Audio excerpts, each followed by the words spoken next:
So, good morning, everyone. I would say we can start today. We'll try with the open windows if you want, but then if you don't hear me, then we have to close some windows. There is no microphone, so but it's up to you. So one of the goals of this lecture is that at the end of the week, you will be able to write your own language-specific ontology, dealing with your own language, not dealing with pizza and these kind of things, although it's an important topic. But the goal is to have linguistic ontology dealing with linguistic phenomena. So what we will do today is in two parts. First, we will briefly introduce the ontology this morning. And in the second part, we will do some introduction to Protégé. So for those who don't have Protégé yet installed, please work together with your neighbor. For those who are new to this lecture, like you, for example, there is also some recap in the slides I will be using today, so that we have some summary of what has been said yesterday. So, someone, maybe Anastasia, should stop me at 1:45. But okay, I will check on you more. And then we will move to the practical exercise. We'll introduce to one tool called Protégé, which some of you have been downloading and installing yesterday. Anastasia brought to us this morning another tool, a graphical tool. I might test it later, and then maybe we can play with it tomorrow as well. We will see. What's the name again? Okay. Oh, we will see. I'll play a bit with it, but now we are dealing with Protégé. I know that some of you have overdoses of first-order logic. At least you. You said every time you hear the word, you will drink a glass of something. It's a bit early in the day, but we will not have the word first-order logic a lot in those slides, but a subset of it called description logic. So don't take a glass every time. So yeah. So this will be the last part of this introductory to the vocabulary or language we are using for describing our domain. And as I said before, our domain will be linguistics. And later, John might take over, or tomorrow, or will present a vocabulary, an ontology called Ontology, which is the best we have on the market until now. And how you can describe your own language, and quite a lot of language phenomena using RDF, RDFS, and all. So, ontologies, the philosopher among you think about,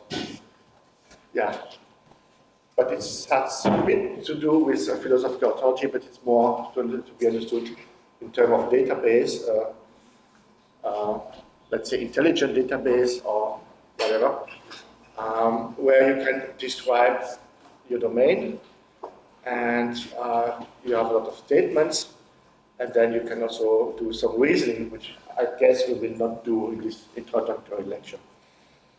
So the slides I'm using here, most of the slides, are by friendly courtesy of Alessandro Adamu, he's a colleague of John in Galway, Ireland, and he was presenting those nice slides at a datathon we organized in Dagstuhl. So Dagstuhl is a small castle in the small Saarland county, and they organized there very often seminars, very productive seminars, and in a nice environment. And Alessandro is somewhere here. I guess this is this guy, right? But just as a courtesy. By the way, we will organize another datathon in 1 year time or 2 years time? In 21, yeah. In 21, so keep posted and check. It's really nice, and in the evening, a lot of music and a lot of wine, so come here. And okay, on the slides of Alessandro, he was dealing with 4 topics. I will cover only 2 of them. Knowledge organization, this is the recap of yesterday, basically, and feature of ontologies and the whole language stuff. And as I said, whole slide about what is it. So knowledge organization system, we saw yesterday a bit the SKOS vocabulary, and SKOS is building on a so-called knowledge organization system, and this is the term that is used for dealing with authority files. Authority files is where you have, for example, name of person or institution that are getting a unique identifier. Classification schemes, we have been seeing taxonomies yesterday. Thesauri, where you have some relation between elements, and topic maps, and ontology is more or less the same. I mean, this is all more or less the same. So this is what we all call a knowledge organization system. So the system where we model and represent and sometimes also serialize or put in a certain language like XML or RDF the knowledge we have about a certain domain.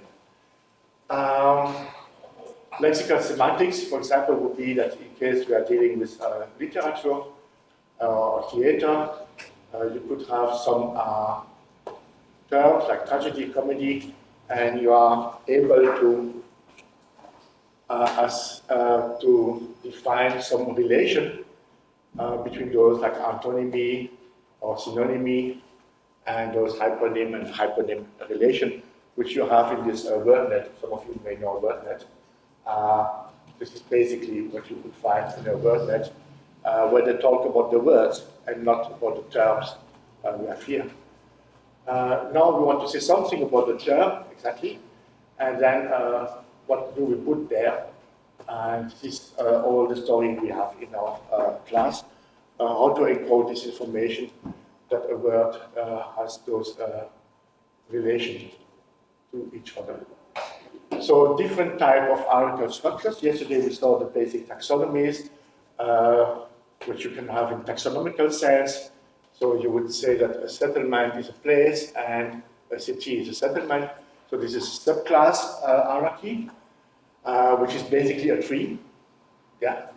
So we will see that RDF and ontologies you are dealing with are graphs, so more complex than trees.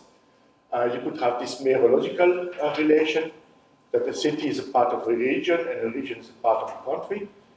And you could have this instance level, which is the main object of our ontological work, is to define that something is an instance of a class.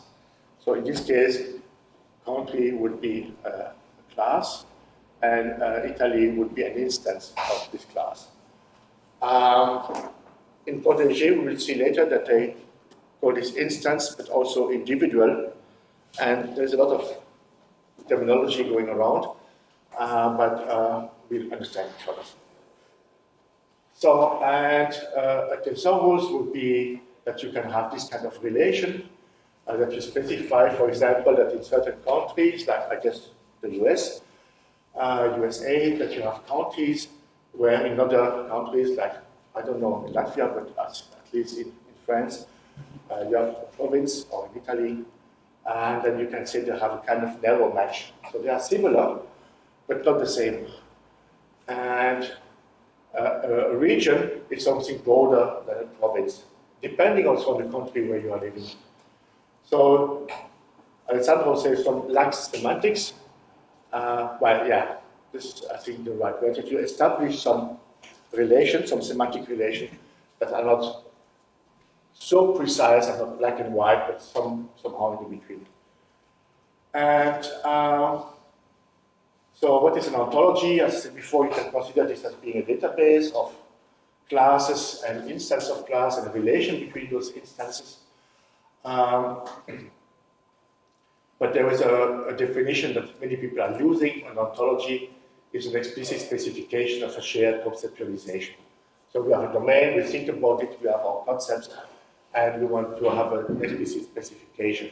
So you put this in a language, and you put this in a strict syntax, and you define the semantics over it. So now this web ontology language, short OL, because I think that OL is not easy to, yes please? So I have a question about what you have Yeah. in the world. What about countries which are located in both Europe and Asia? Good question, thank you. It's all possible, because you can, instance is not related to only one class. You could have multiple hierarchies. Okay. So you think of Russia. So this web ontology language is a W3C implementation. Description logic, so no first order, but it's a subset of first order logic. And we can express everything in RDF, so it goes triples. So it's, again, it's not a serialization, it's not a syntactic definition, it's a semantic, it's a model.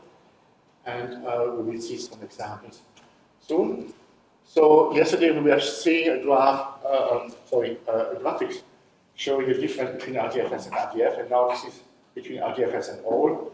So we've been seeing that we have class hierarchies in RDFS, property hierarchies, so we can have this as a sub-property of a more broader property. We have in RDFS already some restrictions, like domain and range, but you can here have also cardinality restrictions, say it has to be 1 or it is maximally 2, this kind of restriction you can formulate. And the rest, so instantiation, yeah, this is something that is very important. And the rest, we will not spend too much time on it, so you will visit the courses on first logic for this. So, and this is an example of what you can do with an ontology. So the slides is a bit transformed, I don't know for what reason, but I get. So what I was mentioning here, that we have a region is part of a country, and you could say, maybe you want to modify it, maybe you want to have a region which is 2 countries, but depending on your modeling, you can say part of exactly 1. So this is a kind of cardinality restriction you can formulate. So here you have an instantiation relation. This is Netherlands, Italy, etc. as are from type country or are an instance of the class country. And they have some naming for their administrative denomination. Some say province, some say county. So as I said before, the US have county and Netherlands have provinces. So you can have those relation between those instances and other instances, right? And then administrative denomination is a subclass of convention. So this is a kind of model you can do with an ontology, which was not that feasible with RDFS. So now this is an older linguistic ontology, and as I said, we will create a new one, or you will create a new one. But we will see example of the most recent ontology for linguistic phenomenon. But this is an old classification. It was called Gold. It was done in the, I don't remember which year. And you can see here on the left side the subclass hierarchy. So we define what is a linguistic unit. And some people will say, okay, we need a discourse, we need a form, we need a grammar. And within the grammar, again, subclass hierarchy. This is what you will see in Protégé. You might have a morpheme and affix, bound morpheme, etc., etc., etc. So all the linguistic element you judge to be relevant for your modeling or for your own language. So critic is probably for Italian or Spanish, another language. I don't think you have any critic in German, but not sure now, or in English. And here you have a property hierarchy. So you can say, for example, one word as a constituent or a phrase, and you can say, okay, it's a morphological constituent, So this is, you see, the subtype arity. So this property or this relation is about one word, let's say, one word as constituent, which can be a morphological constituent or syntactic constituent. And in this case, you can choose one of those. This is what we will do in Protégé, the second part, but not reusing roles, but starting from scratch, so that you can start to build your own ontology. So skip those one and just say this kind of restriction, which is relevant. You can say that a word has at least two orthographic parts, and this would be the logical formulation. But we will put this in this ontology model you can define in Protégé. You also have property chains. So if you have two property applied to one word, you can combine them using this operator. And okay, this is a bit simple here, enemy, and enemy means friends at the end. But you can put properties together and then reach to a certain value. Properties, and this is what you know from your basic maths, and then you have some reflexivity, you have symmetry. So if a property, like for example, is capital of,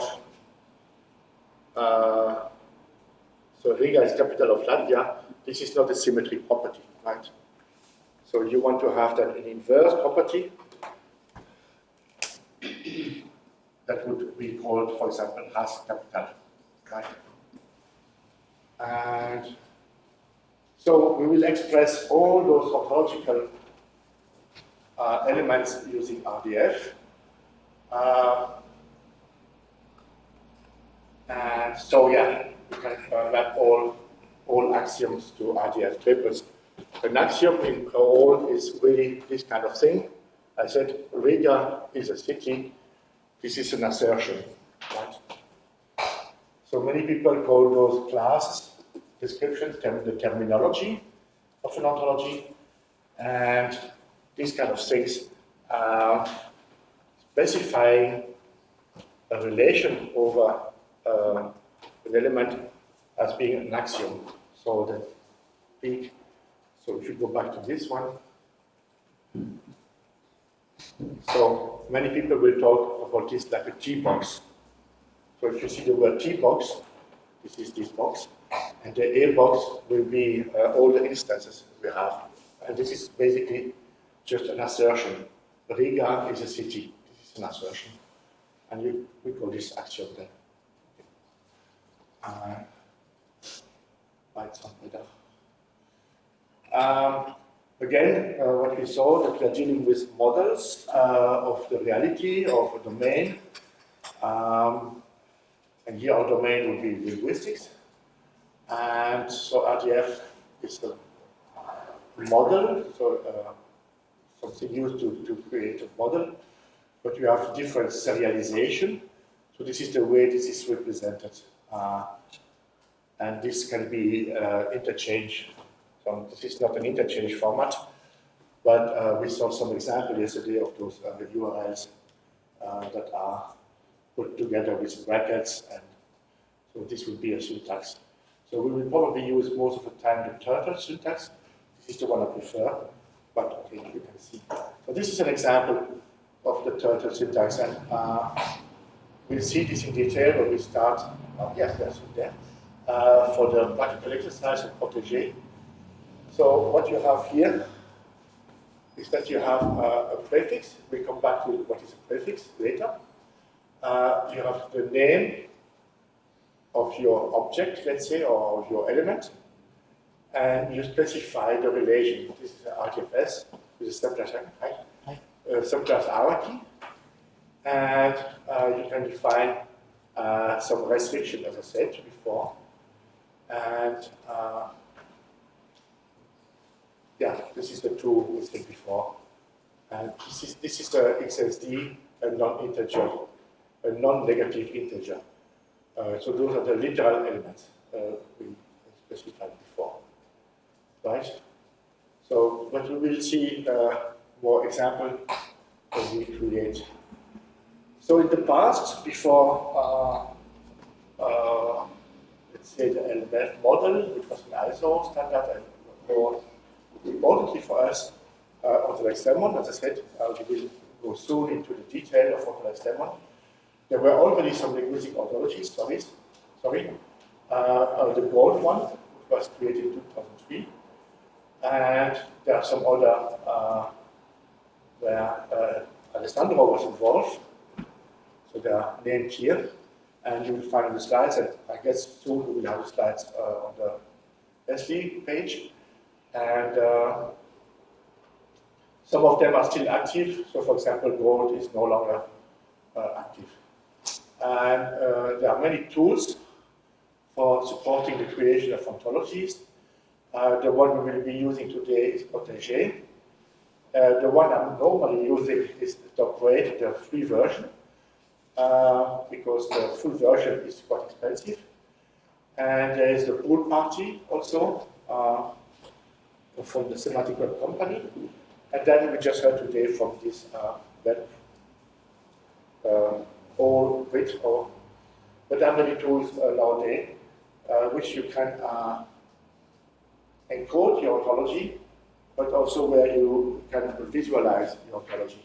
And visualizing in terms not only of the syntax, but in nice, interactive. So again, on the vocabulary, and this is the only slide where you have first ontologic. So what the people are using, why they don't agree on one vocabulary or one terminology, who knows? But we are in this OL and DL environment, so this description logic. So we said individual, so John and Mary, sorry, John and Mary, not you. But John and Mary are the typical example used in any linguistic book. I don't know where is Mary today. There is a Mary here? No? Okay. But there is a John for sure. And so this is just the individual.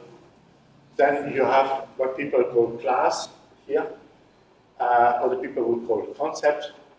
And as I said before, this minor regulation, like for example, is bigger than. So Latvia is bigger than Luxembourg. In all, we use property in the DL logic, which is behind all. People will use the word role. But we'll use class for this, properties for this, and individual or instance for this, right? And that's it.